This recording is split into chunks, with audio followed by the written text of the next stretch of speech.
Breaking news, প্রধানমন্ত্রী লোকসভার ঘটনা।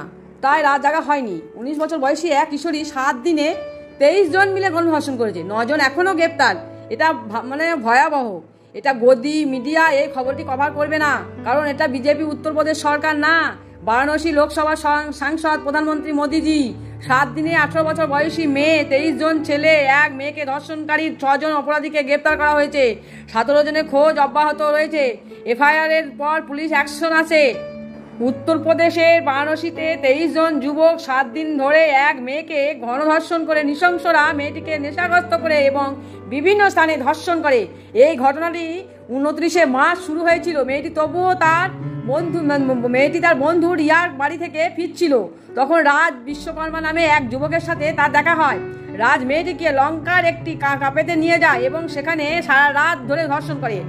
রাজ পরের দিন 30শে মার্চ সমীর নামে এক যুবকের হাতে মেয়েটিকে তুলে দেয়। সে তাকে তার বাইকে তুলে নিয়ে যায় এবং পথে নোংরা কাজ করে।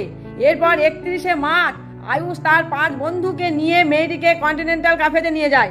সেখানে সবাই মদ্যপ অবস্থায় একে একে তাকে ধর্ষণ করে। এরপর বিভিন্ন দিনে আমান, রাজ, দানিশ এবং অন্যান্য অভিযুক্তরা মেয়েটিকে হোটেল, কাফে, গুদাম, বারান্দা কক্ষ থেকে নির্জন জায়গায় নিয়ে যেয়ে ধর্ষণ করে। 4 এপ্রিল কোনোভাবে মেয়েটি বাড়িতে পৌঁছে তার মাকে পুরো ঘটনাটি জানায়। তারপর একটি এফআইআর দায়ের করা হয় এবং 6 জনকে গ্রেপ্তার করা হয়। তাহলে আপনারাই বলুন কি দিন এসছে। কোনো নিরাপত্তাই নেই। মেয়েদের মানে স্বাধীনভাবে বাঁচার কোনো ইয়ে নেই। তাহলে কি বলবেন বলুন। মানে ধর্ষণ এখন কোনো ভাত মুড়ির মতো হয়ে গেছে। মানে দেখলেই তাকে ধর্ষণ করতে হবে। ছি, তোমাদের মা নেই, বোন নেই, বউ নেই, একটা মেয়েকে দেখলি তোমাদের এরকম হয়? আর একজন নয়, কত 23 জন মিলে।